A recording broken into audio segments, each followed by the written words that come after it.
Okay, hello. This is going to be a tarot reading on Anne Boleyn. As always, if you hear anything in the background, that's just my dog, so please ignore that. Okay.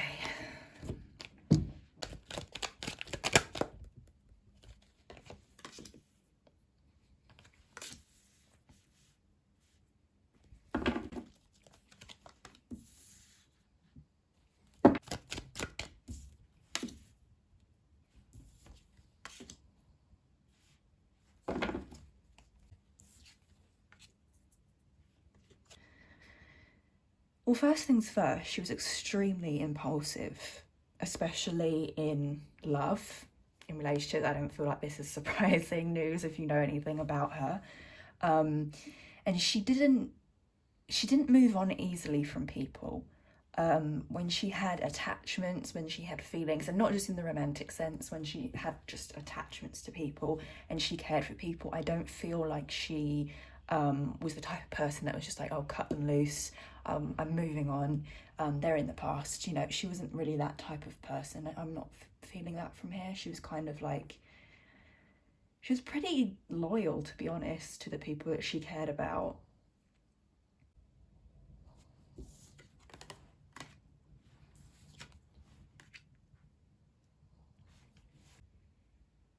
And I feel like, as well as being actually pretty emotional and pretty fiery,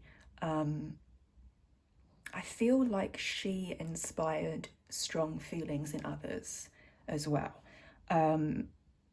Whether that was hatred, whether that was love, people reacted strongly to her. She could be very defensive. She defended the people that she loved a lot. I feel like she always felt like she had to defend herself. Like, not a lot of people were on her side, despite how much she defended the people that she cared about and was loyal to them. The feeling I get is kind of like, well, they didn't do the same for me. They didn't protect me the way I protected them. That's what I'm feeling. And I think that this, as well as just showing up, I'm trying to remember everything that like I know about Anne Boleyn just from like learning about her, and what's showing up here is kind of like the accusations that were being thrown at her at the end of her life, which is obviously already known. That's not some big reveal in the tarot cards, but this is just bringing up that, you know, obviously that was happening, and kind of how she was having to defend herself and how she felt like she was the only person that cared about the truth.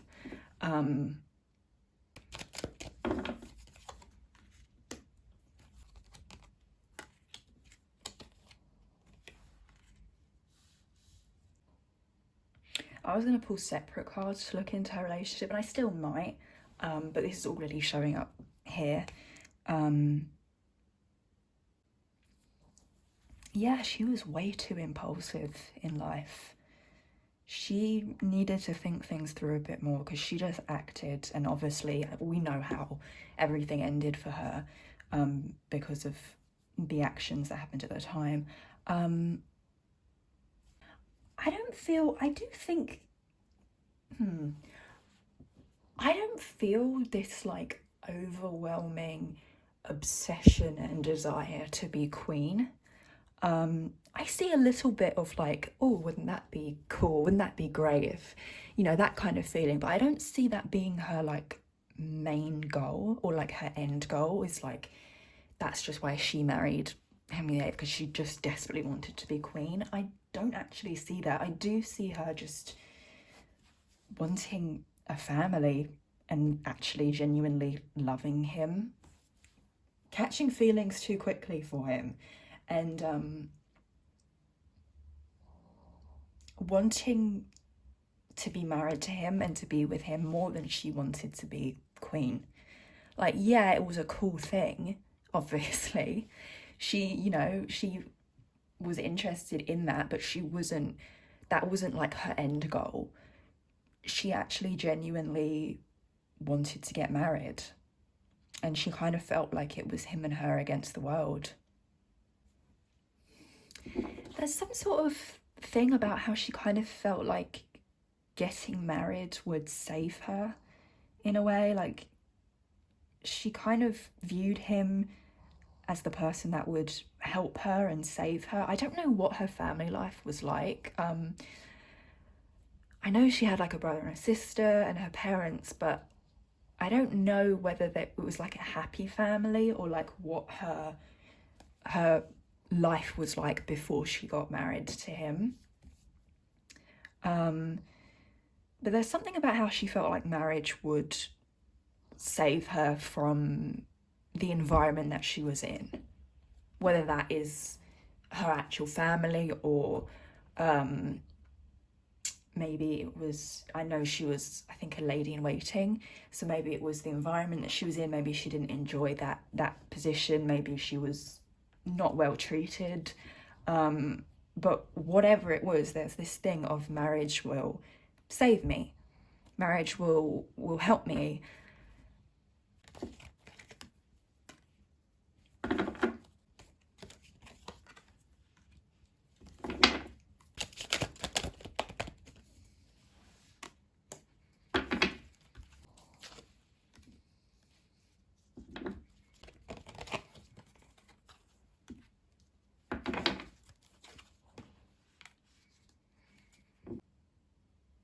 I do see some guilt about I don't know if it was a divorce or annulment that he got from Catherine of Aragon.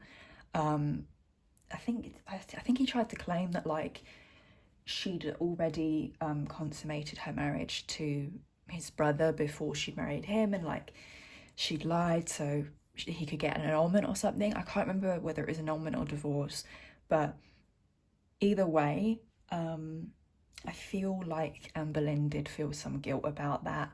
But the impression I get is like she was feeling like she was so in love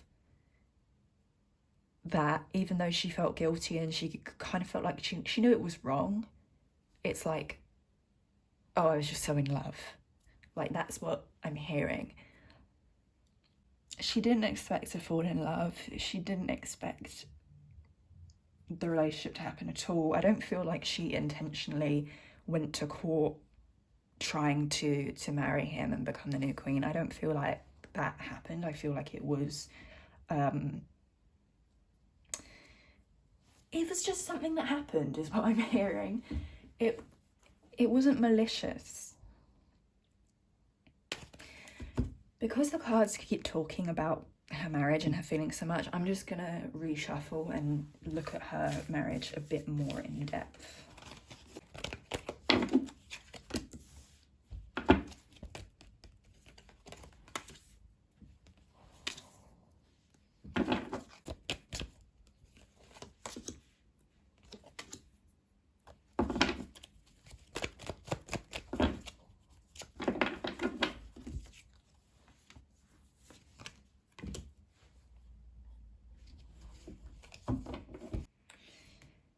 Okay, well, this is just bringing up how a lot of people at court did not like her. I think that's already out there. I think that information, I feel like I've heard that before.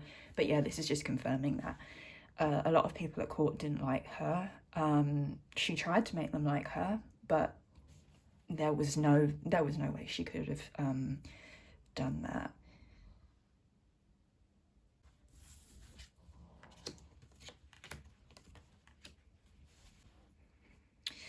He could be very apathetic, very, very apathetic at times. He's showing up as the King of Wands, so I actually feel like a lot of the time, a lot of what drew her to him was he could be very passionate. He could be kind of a lot like her in that he could be quite impulsive. He could, you know, she showed up as the Queen of Wands and he's showing up now as the King of Wands. So she felt they were very similar, very evenly matched. He was also probably pretty attractive at the time they met or during their marriage, or at least she found him attractive. She found him very attractive. Not gonna lie, I feel like there was very strong sexual chemistry there. kind of makes me feel a little bit awkward talking about that, because these are real people, but that is showing up, that they had great chemistry. But as well as how he could be, you know, a passionate person, he would, like, when he went cold on people, he went very, very cold, and it didn't really matter what you did. It's like once you were out of the circle, you were out and you weren't coming back in. Makes me feel like he would do this a lot as well to her. Like, I guess I'll call it emotionally abusive, actually, because it's kind of this feeling of like, something would go wrong, he would blame it on her, and he would like basically ignore her, be very apathetic, and then she would have to work to get back in his good books.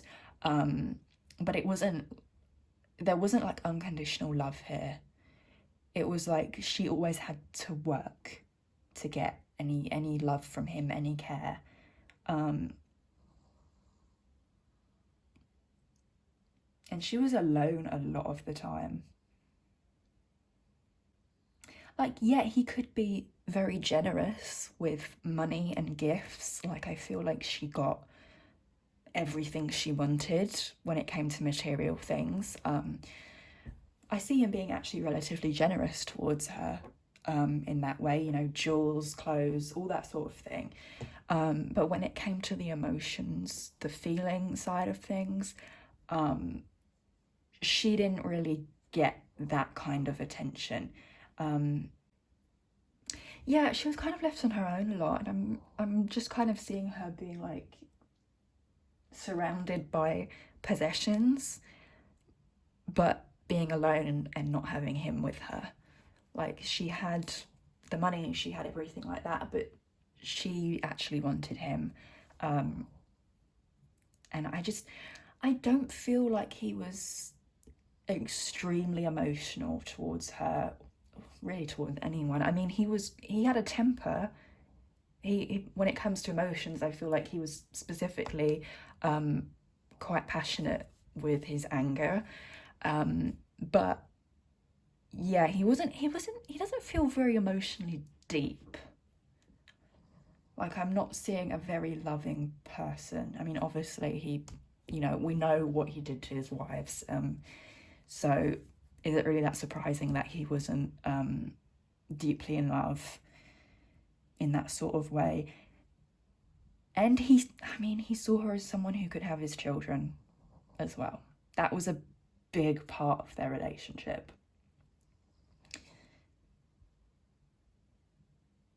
He thought she'd be a good mother, and she'd be a good mother to his children.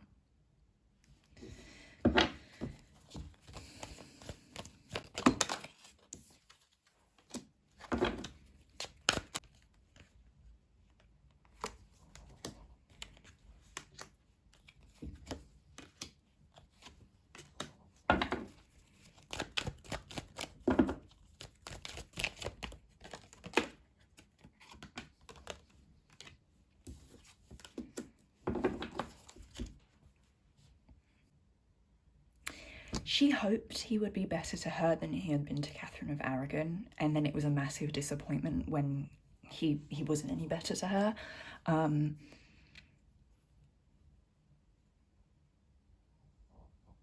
feel like he would actually like threaten divorce as well. Like, the kind of thing I'm like hearing is like, oh, you know, you saw what I did to her, I can do the same to you, I can get rid of you just as quickly. Yeah, it feels pretty emotionally abusive, to be honest. Also, there's someone here who,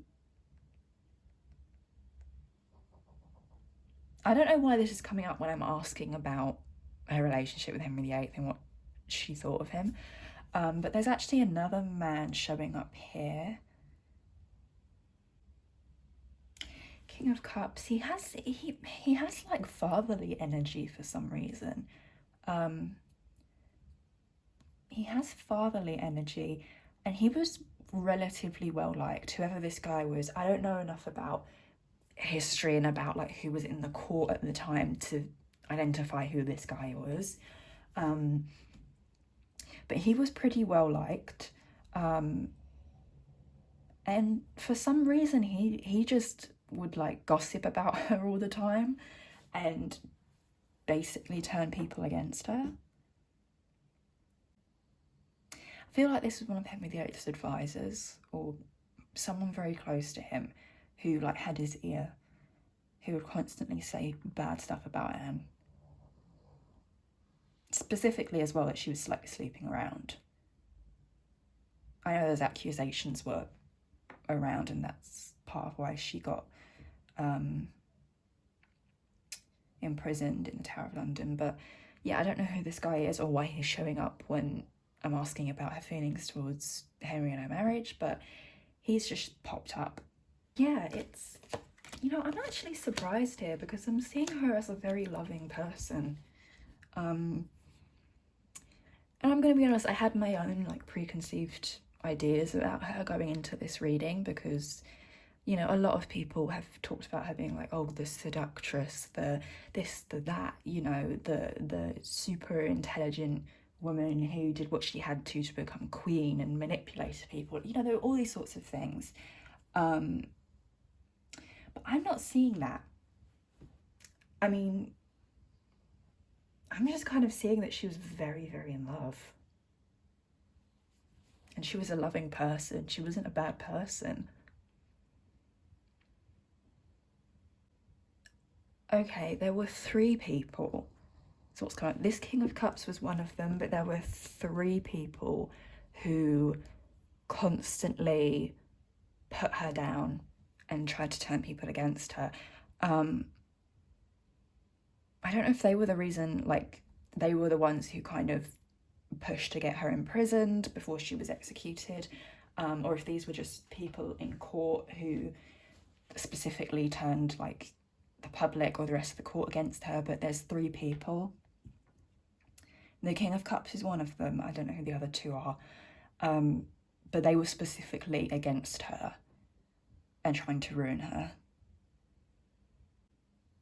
Okay, I'm going to ask another question, and I don't know, to be honest, I don't know if this is going to work very well. But I'm gonna experiment and see if it does. I'm gonna ask how she felt after she passed. Anything from her specifically.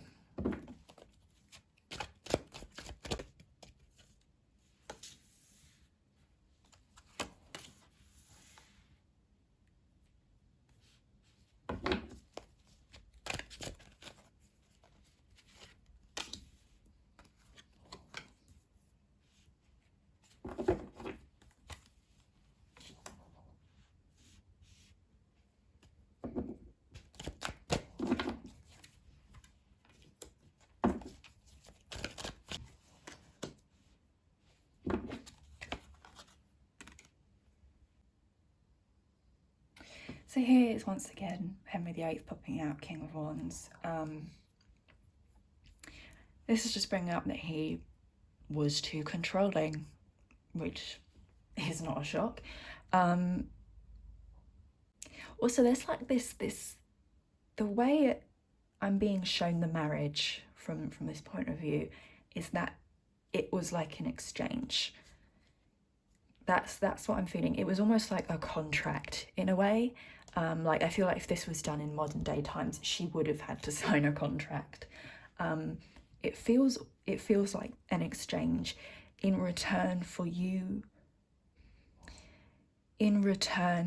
her getting everything that she could want, possession-wise, and being queen. She had to have children. She had to have his children. It was like it was conditional. It wasn't love. It wasn't. I'm also getting the feeling that what she saw of him was not the reality. I kind of feel like she had rose-colored glasses on initially because, like I said, she was very in love. She was very in love and she thought he was better than he actually was. When at the end of the day, the whole marriage was just really an exchange. You give me a child, I give you money, dresses, jewels, whatever you want, but you have to do this. You have to do this. It wasn't a love-based marriage. It was based on an exchange between the two of them. Something else is coming up here as well of like, I feel like I don't know if this is how she felt at the very end of her life or if this is how she felt in spirit, but she felt like she should have fought harder against the 3 people that were disparaging her, talking badly about her. She feels like she wished she would have fought them harder.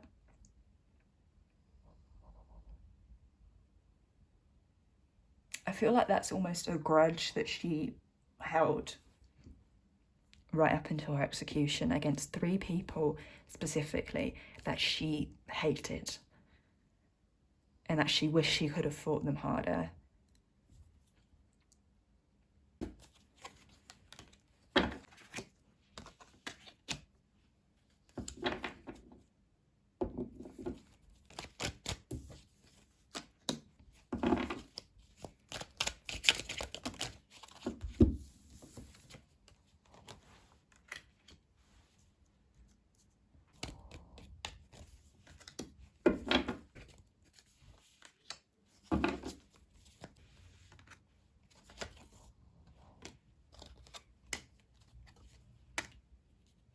I feel like this is circling back actually to what I said at the beginning of the reading. I feel like she felt like she had to defend herself all the time. People weren't in her corner. Even the ones that she thought would be in her corner weren't. She felt alone a lot of the time. She was alone too much. She felt isolated. Once again, it's bringing up the three people. Oh, okay. Yeah, once again, it's this grudge against the 3 people, and she's kind of bringing up, like, she wishes their heads were chopped off. Yeah, that's kind of the feeling. She wishes that they had been the ones to be executed. Also, I don't know if there was ever a point where she was offered like money or I don't know, a property or something to leave, to like just disappear. I don't know whether this would have been like when she was in the tower before her execution, or whether this was just during her marriage in general, whether people offered her things to leave and just disappear and not make any more trouble. Yeah, it feels like she was offered things to just go away, but she wasn't going to take anything. And I feel specifically like, I mean, I just feel like at the end of her life, she was just heartbroken, to be honest. And actually, I'm kind of feeling like right after she was executed and she passed on, I think the transition from life to death was especially hard for her as well. I don't think she passed over easily. I think she was still hanging on to a lot of grudges and a lot of... What I'm hearing is like it wasn't fair. This wasn't justice. She didn't deserve what happened to her. It wasn't justice. She didn't do anything wrong. There was no justice here.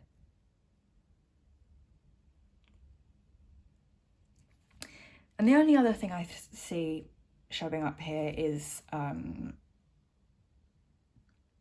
fear for her daughter. That she loved her daughter, and that was kind of on her mind a lot in the time she was imprisoned.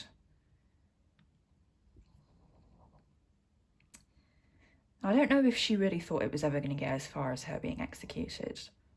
I feel like she didn't think it would get that far.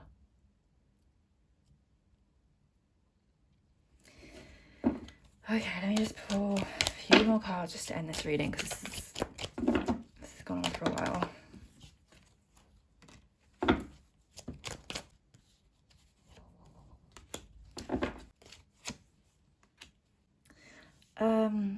Yeah, the only thing that's coming up here is the kind of betrayal in how she was viewed after her passing, like her legacy. It's like, it just doesn't feel like anything's true. It just feels like there's a lot of lies, like nothing about her was real.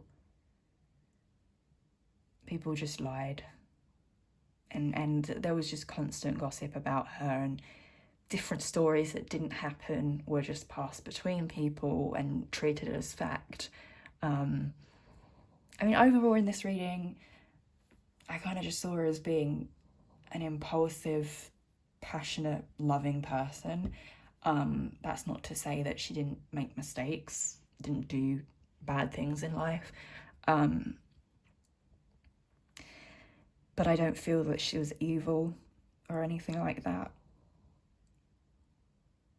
But yeah, that's kind of what I see for Anne Boleyn.